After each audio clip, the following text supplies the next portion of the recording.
We all have potholes in our lives formed by pain, trauma, choices that we've made. And a lot of times we try to fill those with a quick fix, but before long, the holes are back, waiting to catch us off guard, and usually things get worse. So, how do we go about fixing these potholes permanently once and for all? How do we find freedom by allowing God to fill them? And today we've got a special episode. We have an amazing guest with us. Steve Carter is here to talk about his new book called The Thing Beneath the Thing. Here we go.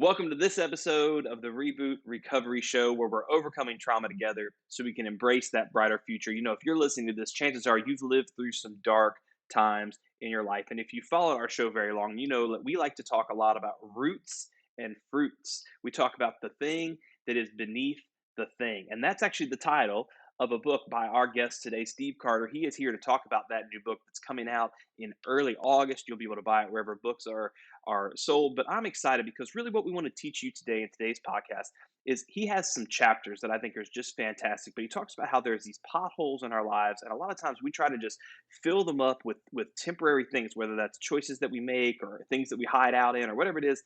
But how a lot of times those end up leaving us worse than before. And I know if you've gone through trauma, you're not the only person who's tried some substitute healing, some painkillers, and ended up just making the situation worse. So, man, thank you so much for joining us today. We're pumped to have you on. Evan, man, it is an honor. And I love that line that you said, overcoming trauma together.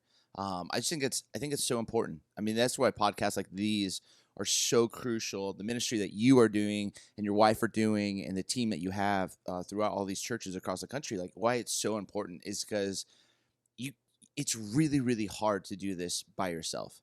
And to overcome Mm, trauma, like we need each other. You know, if like it's like a right. friend of mine who was like going through just 29 years of sober living. I'll never forget. I was so curious why he kept showing up to meetings, and he just said, "Because every day I show up, there's someone coming in for the very first time. There's a 50-year-old Right. finally getting emotionally honest. There's a 19-year-old Yep. really beginning to take a step." And then he said this word. He said, "And I truly believe if we make it, then I make it."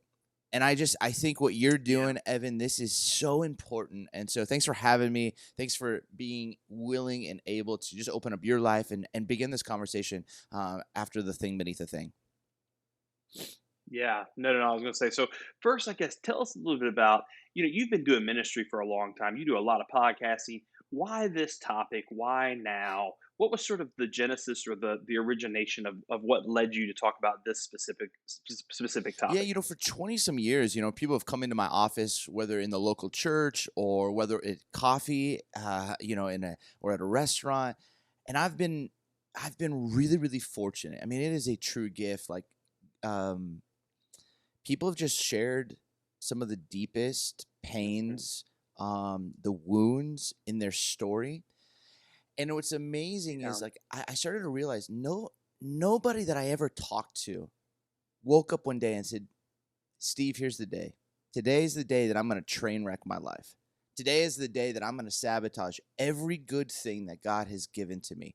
Today is the day that I'm going to Wow. blow up my integrity, just wreak havoc on every relationship that actually matters." But somehow we end up doing this.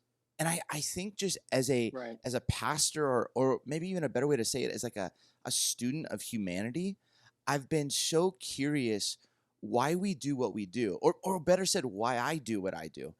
And I Mm, had this moment.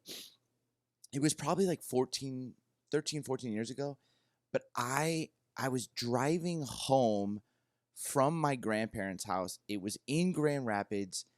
I'm driving with my 9-month old at the time. I'm in a Honda Civic with my wife. It's snowing, and a huge chunk of ice hits my car. and I'm like I swerve, my little Civic just begins to like kind of glide or on this, and all of a sudden a rush of cortisol to my brain, and it hits me that somebody threw a chunk of ice that didn't come from the sky. So I turn the car Mm, around, park the car, leave my 9-month-old and wife on the side of the road, and I start chasing some person I see out in the middle of a field into a suburban neighborhood. nice. I've watched CSI, so I know like how to chase someone down.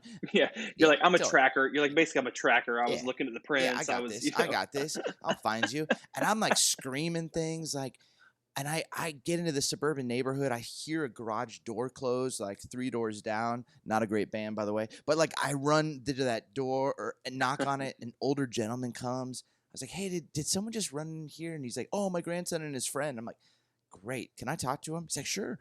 Door closes, and it's a 6th or 7th grader. And I'm standing there, and they're scared out of their mind. And I just felt He's like, "So I just started to yeah. beat the car." No, Oh, I'm totally, teasing, man, I'm totally. But just I had this rush of energy going through me, and I felt like this prompting from God, just saying, like, "Who's the crazy one? What's really going on?" And so I just look at these kids, and I just say, "Hey, nice shot," and I just walk away. And as I'm walking back, I just was like, "What's really going on?"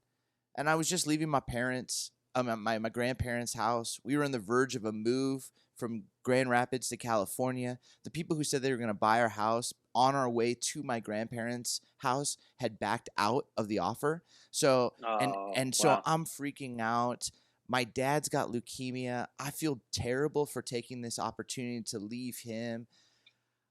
And all of a sudden, these kids gave me an outlet to channel all of my lack of trust that God was actually going to be in this with me. And they gave Mm, me an outlet to take all of that and direct it towards somewhere or something or someplace. And so yeah. I called a mentor of mine, and he laughed as I told him the story, and he just said, "Welcome to getting after the thing beneath the thing, the endless pursuit of what's really going on." And that just stuck with me. It just became like this phrase. And if when I'd preach often, that was one of the questions I'd ask, what's the thing beneath the thing? What's underneath this text? What's underneath this story? I'd sit with people, and that Yep. that just became to go, why am I doing what I'm doing? Why am I saying what I'm saying? Let's try to get to the real motivation and the real heart behind the decisions and choices that we're making. Right. Man, no, that story about you chasing people through the woods makes me or through the field makes me feel better. Recently I was, at vacation, and we stood in line to get a cheeseburger of all things at this big amusement park for over 2 hours. And I'm pretty certain that if I was a celebrity, this would have been one of those moments people would have captured on video, and it would have gone viral, because here I am, like, angrily getting mad at this poor woman who's like, "I'm just trying to cook your cheeseburger." And I was like, "Cook it faster," as if she has control over that, but in those moments, you're right. There's these triggers. There's these things that sort of set us off. That a lot of times, I think you're right. They're really just the closest, easiest, most present target at the time. Not just for our anger, but I think sometimes even with when we're dealing with depression, when we're dealing with some type of fatigue, anything like that. A lot of times, it's the people who just happen to be closest to us in the situation in that moment that kind of gets that. And I know a lot of our listeners are people who really consider themselves almost caregivers or spouses, people who are alongside someone who's gone through a deep season of suffering. And a lot of times, man, they get they get the wrath when really all they've been is the blessing. Wow.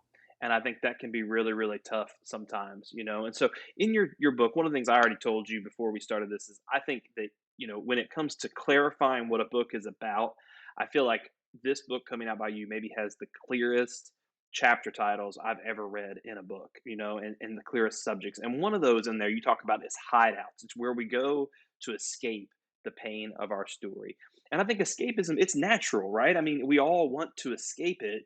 But I guess tell us a little bit about, how do we identify where those hideouts are? How do I start to know, okay, you know what, this is me hiding out, as opposed to this is me just coping, or me, whatever it is. How do I start? Teach us about this idea of Yeah. hideouts. So the thing became this acronym for me. There's one day I'm like walking, and I just realized as I just kept pressing in, like, why do I do this?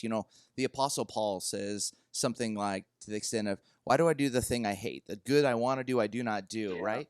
And I was just wrestling with that. And I realized the triggers is the T. It's the setup that sets us off. So we have this Yep. moment where we get triggered, and again, we have this energy inside us. We're like, I don't know what to do with this, so I've got to place it somewhere. And Right. and hideouts is the H, and that's where we go to escape. It's the metaphorical places we go to escape the pain or the sadness, or Yeah. just in some ways to not have to deal with the thing beneath the thing. And so for me, C.S. Lewis had this great line, and he talks about evil is just co-opted good. So I Hmm. can use anything. I can use anything to co-opt it and actually make it to like something, almost siphon out the good of this moment So to yeah, to so good. basically use it just to nurse my pain. And so I think I started to get really, really curious. I try not to lead with shame. I try to lead with curiosity. I'm a work in progress. I need a lot of help. I am far from arriving. And so the curiosity piece is just kind of like, why why did I want that? And Right. the better way to say it is, you know, Evan, you do what you want to do. The question is, why did you want that? So like Good. I have certain escapes. One of the ones that when I get triggered and I'm losing control, I want to go do something that I can control. And that usually goes to food for me, or it goes to purchasing. Yeah. And it led me early on into a ton of debt because I wanted to escape. Just like the man and the woman in the garden, they wanted to escape the feeling, and they played the first game of hide and seek. Like I Yep. want to go and escape. And so this is how it breaks down though. I oftentimes will start a fight with my wife so that there's Yeah. distance so that I can go buy a pair of sneakers. So I Yep. got what I wanted. I got the purchase of the shoes that I wanted, but I didn't do it in a way that was like, "Hey, I'm really sad and I think like a pair of 1990 Air Maxes from Nike will help me." Like Would yeah, make you yeah, like I better, don't want right? to engage with that, but I don't want to deal with her asking me healthy, honest, whole questions that get to the thing beneath the thing. So I start a Right. fight and I create distance with her, and then I go do what I wanted to do. So now I've created a Right. hideout And now it's ex- justified. And now it's fully justified. Yep. 100%. And so part of it is getting very curious to go, okay, it's not just the where do I go, but who do I push away before I go, if that makes sense. And That's good. Oh, it makes and so total those sense. hideouts for me are just what is anything that I'm going to use. I mean, if you take like in Exodus, Moses is up on top of the mountain, and Aaron, who's like the brother of Moses, and all the people are like, I think Moses is dead. Like, what are we gonna do? It's like lightning and Right. thunder up there, and he's like, uh, give me all your gold, and they make an idol. And so he takes like all of the gold, all of this good stuff, he siphons out of it, and he gives them something to place their anxiety, their fear, and their worry on. And Into. the truth is, like, we in Tim Keller language, we have counterfeit gods. We have this. It could be from Right. sex, it could be from drinking, it could be from opioids, it could be from Netflix, it could be from Amazon one click, it could be from just social media, but stuff that we are using to literally tell us you're gonna be okay. Just keep Yep. running here. When in actuality, it's temporal. It's a Mhm. it's good for a moment. But my friend John Ortberg says that this way. Uh, Alcohol is a temporary release, right, from the moment, and Mhm. but it's not going to make you a person of peace. It's a temporary release, and it gives you peace for a temporary moment, but it's not going to make you a Yeah. person of peace. And Yep. so it's Yep. constantly looking and going, I can go buy that, and I'm going to have peace for a moment. That's not going to make me a person of peace. So the hideout That's is right. where I'm choosing to run after as something to escape, just to have a fleeting feeling of peace without doing the hard work to become a person who bears the fruit of the Spirit called peace. Mm. Let me ask this: is it possible to get to the thing beneath the thing without faith? Is it possible to truly get there without faith? I think this is a discussion that my wife and I have a lot. We have so many friends, many of you who are probably listening right now, who are um, in the counseling communities, who are in the therapeutic communities.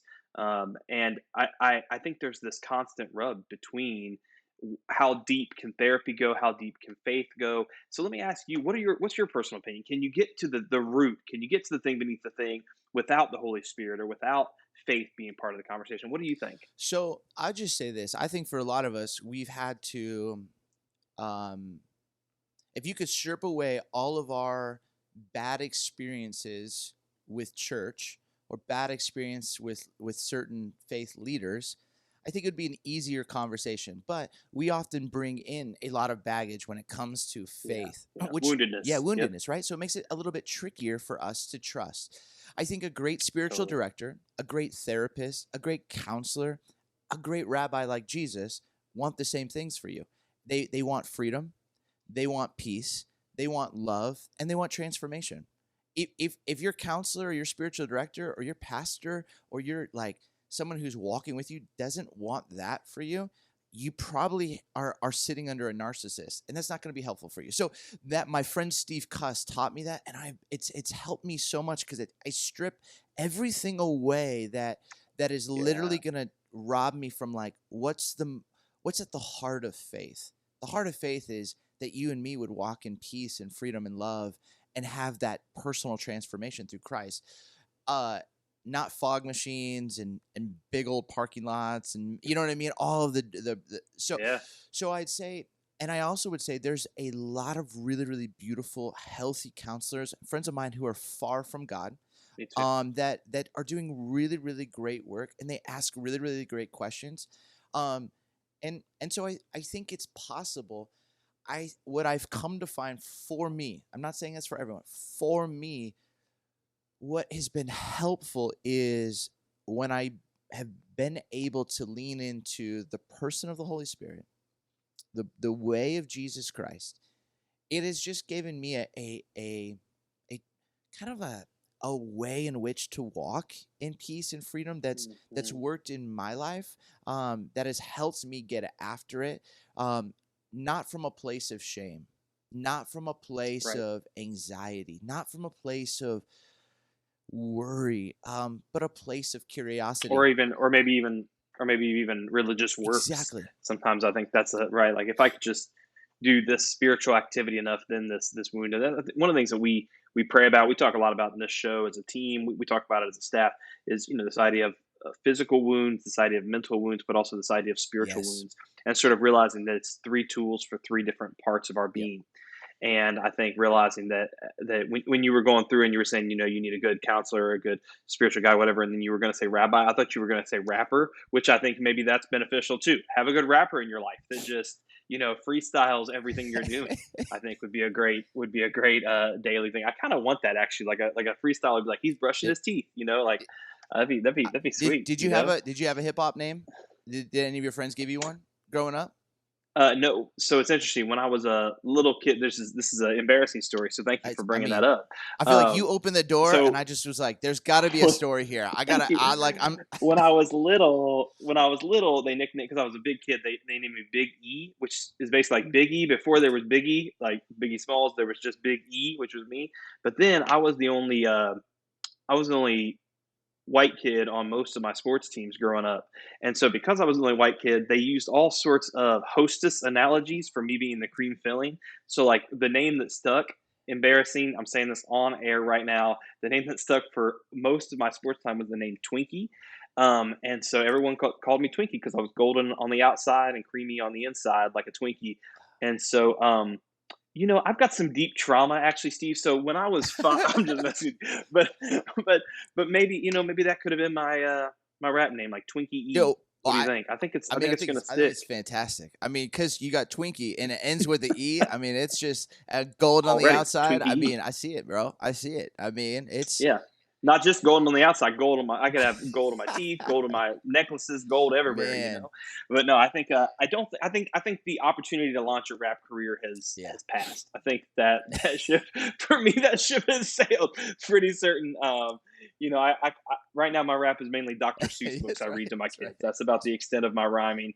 One of the things that I've speaking about that, since this is actually a perfect segue. Ironically, I don't know if you teed this up, but for me, one of the things that I had to uncover is that one thing someone said to me planted a seed. One thing someone did to me planted a seed, and it gave birth to this deep insecurity, which in your book is the I of the word thing, insecurities, that then also shaped narratives, the N that you talk about, right?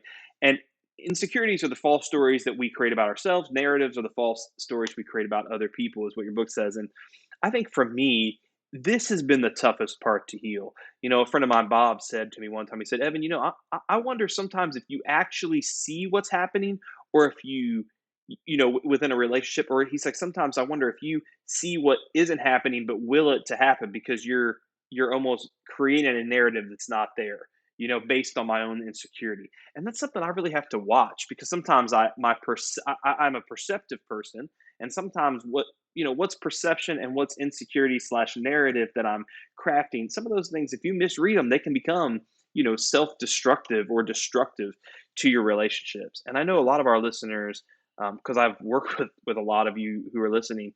I know that there's these constant voices, these constant narratives, these constant insecurities that we hear in our heads. And I think one of the things that I struggle with exactly is knowing how to get them to stop, knowing how to get that. John Acuff and talks about soundtracks. I think, how do we get these things to stop in our head from just constantly replaying? Do you have advice for us? What do I do about that? How do I just stop it by willpower when I start to feel that insecurity? Because just today, earlier this morning, I'm feeling insecure about something. I entertain it, and I'm like, no, no, no, I know that's not of God. So I prayed about it real quick, but that doesn't necessarily stop it. And I start to feel sometimes a little bit like a slave to these insecurities and these narratives. So how do I break free from this? How do I kind of get out of that rut? Man, Evan, that's just so human, And I think what's amazing is right from the jump of that kind of section that you were talking about, I can also see that same kind of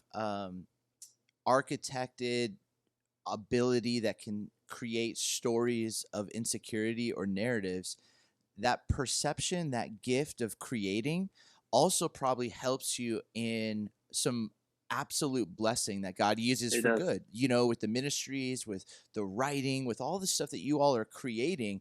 It's like, and it's this crazy reality is that sometimes our greatest strengths can also be our greatest weakness. And it's like That's it right. runs on the same kind of idea, And so I think it's having to teach ourselves healthy discernment, and that's being able to discern, going, oh, this is actually me being able to use this for good.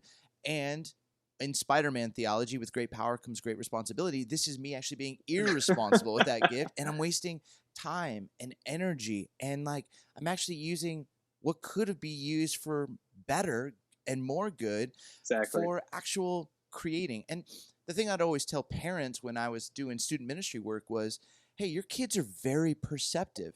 They're just crappy interpreters of reality. So they perceive. Yeah. It's the stories that they tell and how they interpret it. Mom and dad are fighting. Oh, they must be getting a divorce. Oh, they must be getting a divorce because of me. That's not true at all. Mm, They were fighting though. That mm, was true, but it was the stories that they told. So it's helpful when we have healthy tour guides. It's helpful, and again, going back to your overcoming trauma together, we need each other. We need someone to be able to say like, right. "Hey, Evan, like that's not That narrative is garbage. exactly. Right. That's not Right. helpful. That's not Yep. you. So I think it's like, but Right. we also need those safe spaces where we can literally talk about this and be able to say it. But I think for many of us, we're really, really like almost like the train's left the station, and I've already created a story about this other person, and I have doubled down in chips with time, That's with right. energy, That's it. and like it's hard for me now to That's back me. that up. You know what I mean? So for me, one of the things is I kind of find myself. I was a basketball player.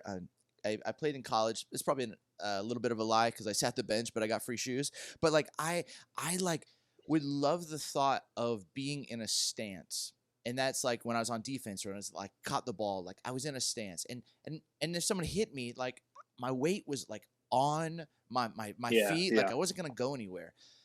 But I remember talking with the spiritual director, and she was telling me, she said, Steve, get in a stance. And she was so smart because she knew I loved sports, she knew I loved basketball, but she could tell that I was Mm, so like focused and that I wasn't seeing properly. And so she said, hey, wow. you know how like in basketball, like you can kind of like rotate and pivot. You just got to keep one foot down. She's like, I want you to put one foot on the ground and be present in this conversation, but then I want you to almost pivot your body and just watch yourself.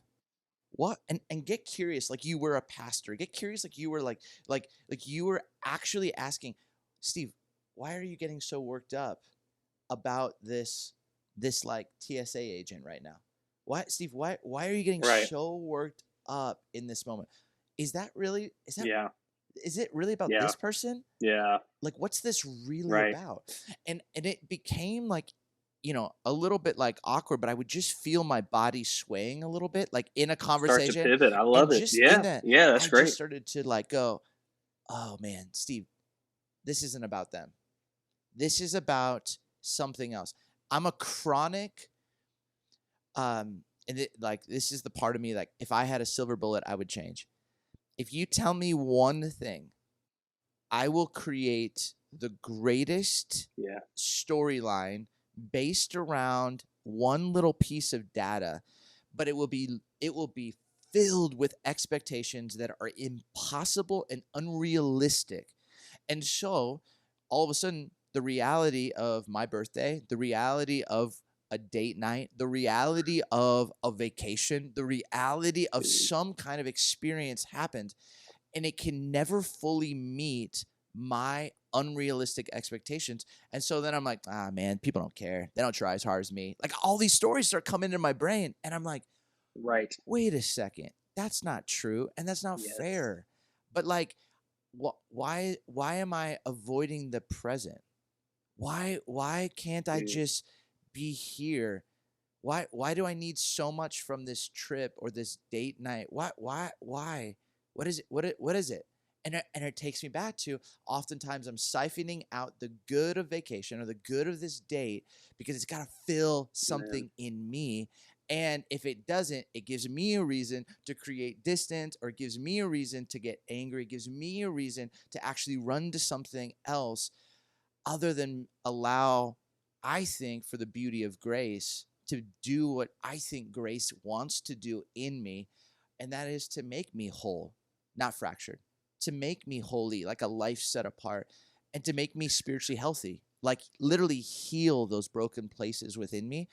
But if I keep running to hideouts or insecurity or narratives, it just further elongates the process of me actually getting after the thing beneath the thing Yeah. and really addressing the pain that my body's carrying. And you said something right from the beginning. You said they're like these seeds. And that's forgiveness. Forgiveness is one of the greatest gifts God has ever given us. And forgiveness is a Right. solo sport. And like right now there's probably 7 people in my life. 7 people in my life. And I'm a pastor, and I feel lame saying this in so many ways. People are like, "How can you be a pastor? You shouldn't have people in your life that you're mad at." I got like seven people in my life, and I have to pray daily. I have to pray daily to forgive them. Yeah. Reconciliation, that actually takes more than one person. That takes multiple people who have the Right. right heart.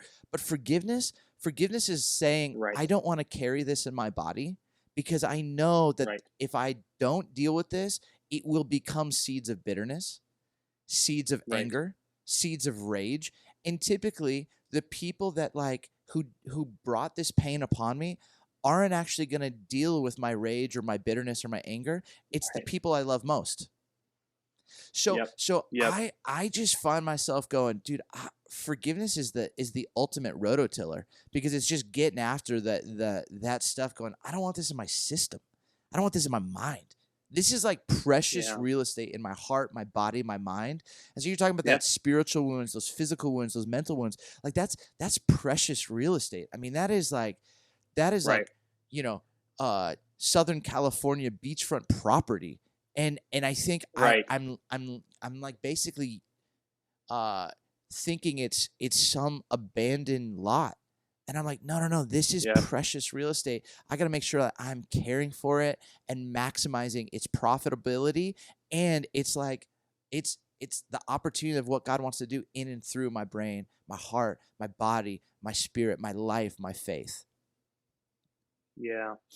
Man, I feel like you're reading my playbook a little bit on, or not my playbook, but reading my story a little bit. I think when you were describing that sometimes the trains left the station, and I've already crafted this thing.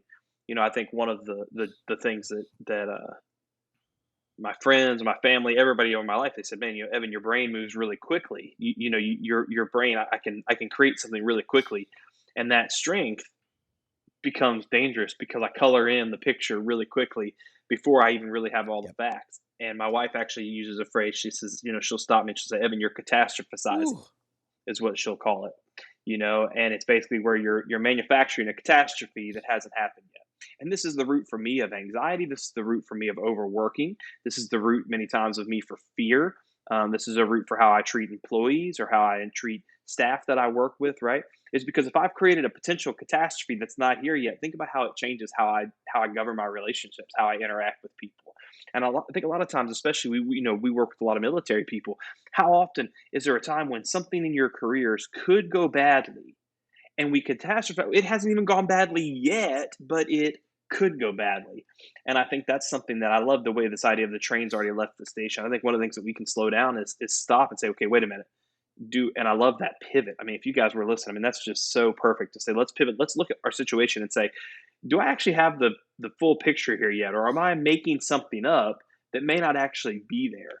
And if you're in marriage issues, things like that, if you have relationship dysfunctions, I mean, I guarantee that at some point along the way, you've probably uh, created a narrative based on some insecurities that maybe wasn't real, and that can be so devastating.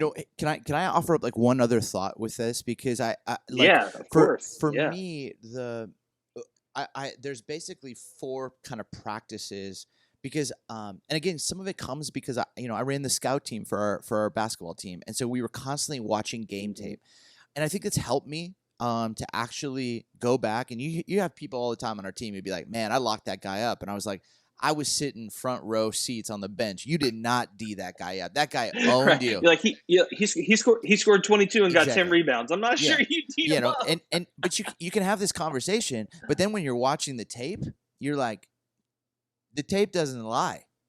The tape doesn't lie, right? Right. So Right. so Right. Right. I realize, like, if any of you have had this moment where the train has left the station, the best way that I can say is you've got to learn to play it back.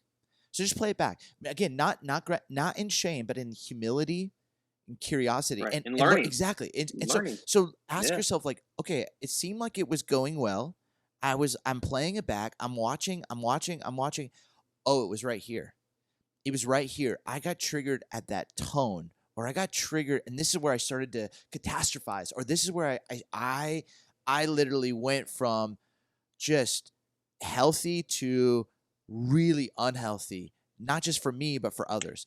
Yeah. The second thing I was Yep. from there, though, is sometimes we play it back, then I play it out. And what I imagine myself is almost like, put yourself back in that conversation. How would you do it differently? Put yourself back in Right. that same situation where I'm at So I'm at good. the I'm at the TSA line, and someone I just feel like is talking down to me, and I or talking down to another person, and I get triggered by that, because I don't like when someone talks down to another person. And sometimes it happens from a customer to the TSA agent, and I don't like it. And so I get Right. worked up, and I can get very passive aggressive and be and like start mumbling under my breath something, and I'm like, that's not healthy and whole. Like Right. that's weak. Right. That's like, I don't want to be that guy. So now play it out and rewrite. If you're in the TSA line and you saw that, how would you respond differently? And so Yeah. typically the scriptures are really, really clear. Everything comes from our heart. Proverbs will say, Right. above all else, guard your heart, for everything flows Guard the from it, hair. Yep. And so I Yep. play it back, I play it out, and then I play it smart. And what I mean by that is, what am I pouring into my heart? And typically when I've had moments where the train has left the station and it's led me to unhealth or toxic behavior, I have not been taking care of like refueling my heart and like healthy escapes. And that Mm, was the hard part about COVID for me. It was 2020, like all of my healthy escapes were removed. Sports, right. like restaurants, like it was like experiences, travel, all of that stuff Yep. is removed. And I was like, I don't have a ton of healthy escapes that aren't Right. experience driven. And so I Right. had a hard time taking care of my heart. So I play it back, I play it out, I play it smart, and then I play it honest. And what I mean by that is, too often, and I'm speaking for myself, not trying to project this on anybody else, too often I'm not emotionally honest. Too often I have not been able to have the courage to say, hey, Evan, man, I feel really sad. Like I feel really angry. I'm really tired. I feel really Hmm. frustrated. This isn't going the way that I want it to go. And I think being Right. able to play it honest and play it Yeah. smart, refuel, So helps me when good, I play it back and play it out to actually be able to walk in more health and more wholeness. man. I mean, that's so good, man. We gotta have you back on the show again at some point because there's so much Yeah, stuff here. There's so many things that if some of the people who are listening have been through our curriculum, and there's so many things that you're articulating that are different ways of looking at some of the same cool. things that we deal with on a daily basis, which is so cool. And I think that I know our listeners are probably hopefully they're pulling over to take notes. Hopefully they're not trying to take notes while they're listening. But anyway, man, we are out of Yeah, time, unfortunately. I know this could go on all day, but this is awesome. Again, guys, the book is coming out August 10th. Is that August right? 10th. Yep, yep, August 10th. Go. You can learn more about it right now. You can go to thethingbeneaththething.com. He's got a first chapter you can already download there for free. Some other stuff. Again, Steve Carter's been with us today. You can also follow him on his social. He's got a couple of different podcasts. One is called the Craft and Character Podcast. Is yep. that right? And then another is called the Home Team Podcast, which he invites a lot of NFL players on, other athletes to talk about kind of faith, culture, sports, family, things like that. It's a lot of fun. You guys should go listen to that. So again, go buy the book if you're a fan of Reboot. Support what this man is doing because this is good stuff, and this is stuff that I know will help us continue that momentum of healing from trauma. So again, I'm Evan Owens with the Reboot Recovery Show, where we're overcoming trauma, embracing the brighter future. Until next time, we will see you soon.